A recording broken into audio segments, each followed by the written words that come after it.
bersama saya, Niswa. Hari ini kita akan membahas topik yang sangat menarik nih, yaitu tentang kebangkitan Jepang setelah kekalahan pahit yang mereka alami di Perang Dunia II, serta gelombang dekolonisasi yang terjadi setelah Perang Dunia II.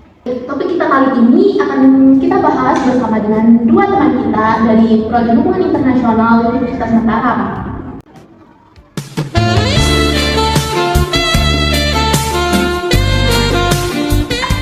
Halo semuanya, selamat datang. Halo. Gimana nih kabarnya hari ini? Sehat nggak? Aku sih sehat. Oh, that's awkward. Kalau saya sih baik-baik saja, nggak ada sakit atau gimana. Kalau saya sih agak meriang gitu sih hari ini, tapi nggak apa-apa, saya udah habis minum obat sebenarnya. Terima kasih karena sudah menyempatkan diri buat datang ke sini. Ya. Semoga cepat sembuh ya. Ya. Kok tiba-tiba tepuk tangan?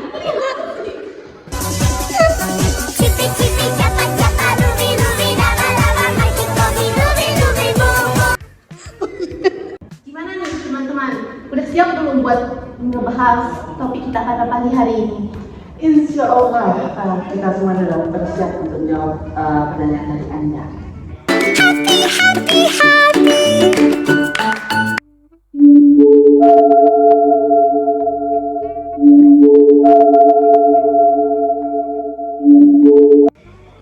MBTI kalian apa?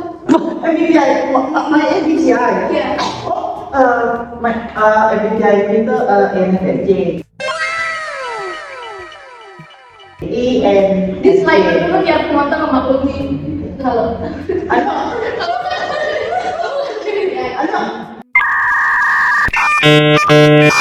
oh nggak usah, nggak apa-apa. Aku INTP.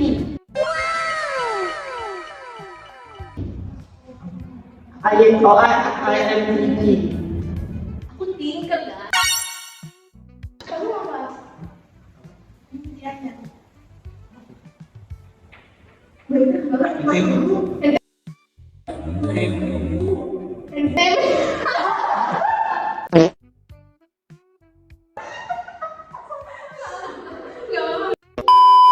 Teman-teman kan anak ini, jadi pasti udah familiar dong tentang sejarah Perang Dunia II, terus apa aja yang terjadi pas Perang Dunia II nih. Aku mau nanya nih, kan Jepang mengalami kekalahan ya pas Perang Dunia II itu. Gimana kok bisa sih Jepang bisa bertransformasi jadi kekuatan ekonomi raksasa hanya dalam waktu 2 dekade? Jadi terdapat dua faktor yang menyebabkan bisa maju secepat itu. Faktor pertama adalah intervensi dan kerjaan pemerintah yang efektif, yang dimana pemerintah itu mengatur dan dananya agar dialokasikan ke sektor-sektor yang strategis, mengatur impor teknologi yang ada dan juga melindungi industri domestik agar modalnya tetap berjalan dan juga agar maju negaranya. Lalu faktor keduanya itu adalah sumber daya manusia yang tinggi dan juga etos kerja yang tinggi, yang dimana pemerintah itu memfokuskan dananya itu untuk diinvestasikan kepada bidang pendidikan, sehingga bisa menciptakan sumber daya manusia yang maju, berpendidikan dan juga berinovasi guna untuk meningkatkan secara drastis produktivitas negaranya itu. Jadi intinya itu pemerintahnya yang yang cepat tanggap, terus benar-benar tahu mana aja harus difokuskan dulu. Iya, pemerintahnya cepat tanggap sehingga kemajuannya itu bisa berlangsung secara lebih cepat dan secara efektif, tidak seperti negara lain. Oh, tidak seperti negara lain. Iya. Proses Jepang menjadi negara yang besar saat ini itu sebenarnya diuntungkan secara ekonomi dari perang Korea. Jadi ketika perang pecah itu Amerika Serikat membutuhkan lokasi yang aman dan secara geografis itu dekat ya. Dan Jepang itu menjadi ditetapkan sebagai basis logistik utama bagi pasukan Amerika Serikat. Nah, Kebijakan ini kemudian membawa dampak ekonomi yang sangat besar. Pabrik kembali beroperasi, terus tingkat pengangguran turun drastis, dan ekspor Jepang kembali masuk ke pasar global. Dan bahkan banyak industri besar Jepang seperti otomotif dan elektronik mulai menunjukkan adanya perkembangan yang telat dan menjadi fondasi Jepang yang pada waktu itu jadi Japan's economic record pada dekade yang berikutnya. Kedua negara ini perang, sementara Jepang dapat keuntungan dari itu. Oh iya. Kan ada konstitusi 1947 pada Jepang di Jepang pada pasal 9 yang dimana hal itu membatasi pengeluaran militer yang dimana dibagi menjadi 3 bagian. Jadi Jepang itu menolak perang sebagai hak kedaulatan nasional. Dan kedua itu ini yang pertama ini, jadi kalau ada perang tuh Jepang menolak bantu perang. menolak diikutkan dirinya dalam sebuah perang atau terlibat gitu, biar dia jadi netral gitu posisinya. Oh iya. Lalu yang kedua itu adalah Jepang itu membatasi atau tidak menjarak militer seperti berupa angkatan darat, laut, dan udara, yang dimana mereka itu sekedar membatasi atau menghentikan pertumbuhan militernya. Jadi sekarang cuma bisa defensif dan lagi perkembangannya itu. Ketiga itu terakhir adalah pembatasan ini bertujuan agar Jepang itu terhindar dari perperangan, terlebih lagi pasca Perang Dunia II. Jadi itu dia alasan mengapa Jepang bisa bangkit dari keterpurukannya pasca Perang Dunia II. Selanjutnya kita beralih dari Jepang ke belahan dunia lain. Kan akibat dari Perang Dunia II ini banyak negara baru yang berdiri, yang terbebas dari penjajahan. Apa sih yang memicu percepatan dekolonisasi setelah 1945? Jadi ada 4 faktor yang mempercepat dekolonisasi tersebut, yang dimana hal itu merupakan efek dari Perang Dunia II yang secara efektif melemahkan kekuatan penjajah tradisional. Yang dimana pertama adalah kerugian ekonomi. Lalu kedua adalah kekalahan militer awal itu di Asia karena oleh Jepang itu. Maka mitos yang dikatakan superioritas itu, kalau Prioritasnya Jepang dulu.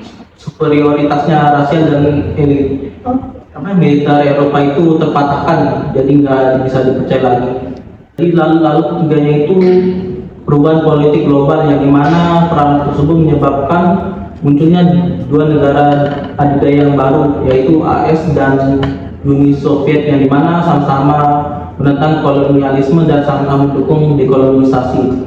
Lalu yang terakhir itu adalah kebangkitan nasional, yang dimana gerakan nasional tersebut merupakan gerakan kemerdekaan nasional yang semakin menguat selama dan setelah perangnya, yang dibekali karena senjata yang entah sengaja atau tidak sengaja ditinggalkan, dan juga pengalaman perang yang sebelumnya mereka dapatkan.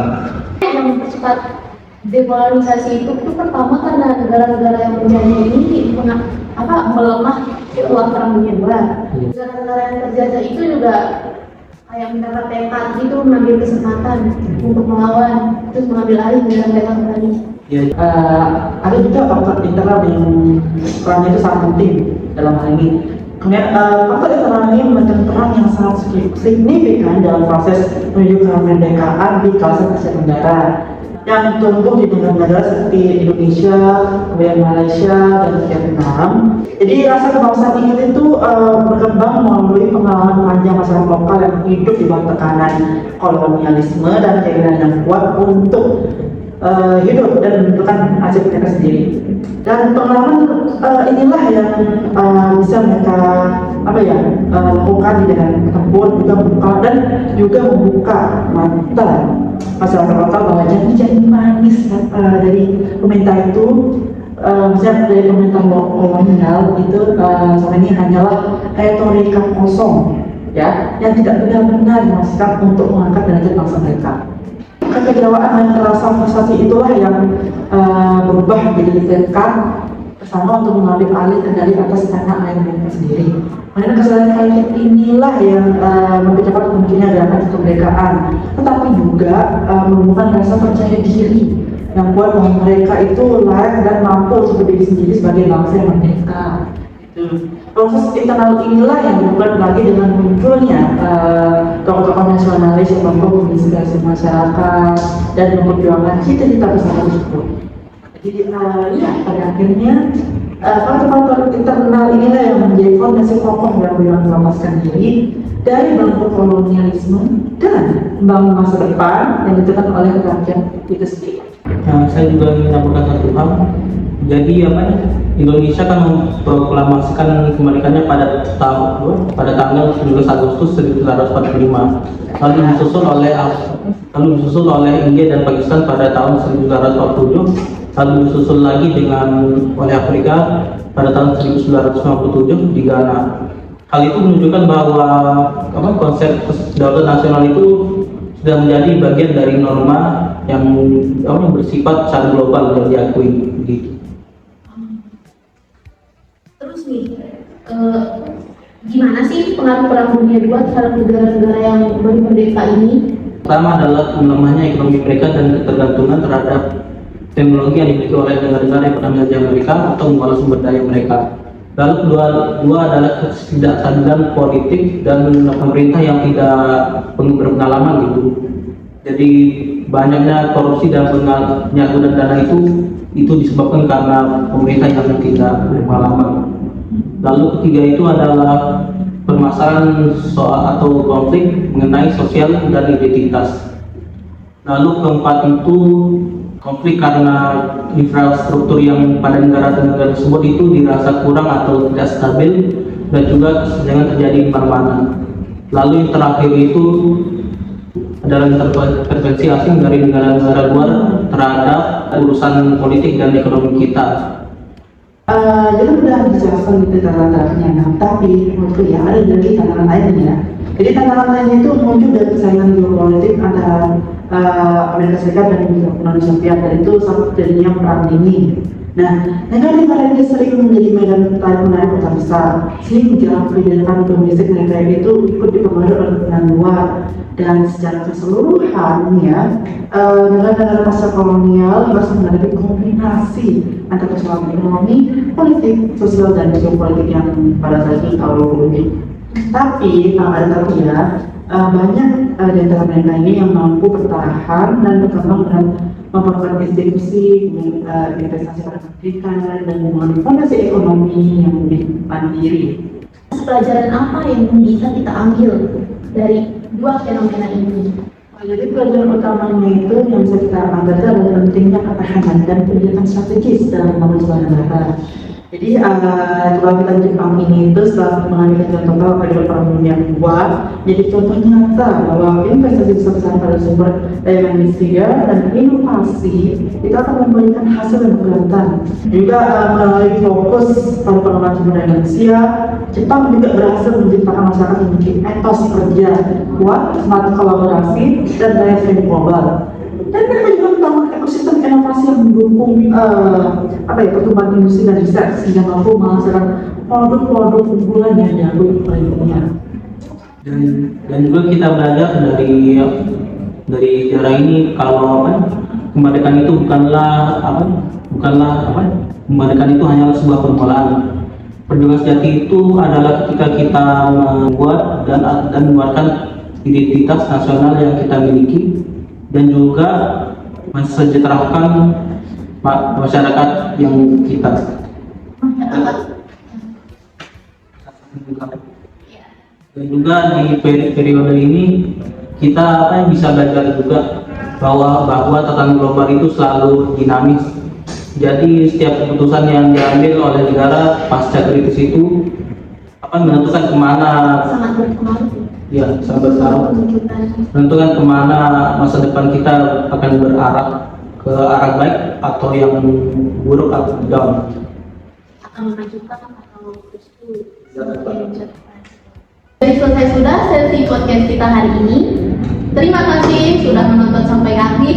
Dan terima kasih juga untuk host dari acara ini yang sudah mengundang kita Iya. pada hari ini. Sekali lagi terima kasih dan sampai jumpa. Selamat tinggal. Dadah.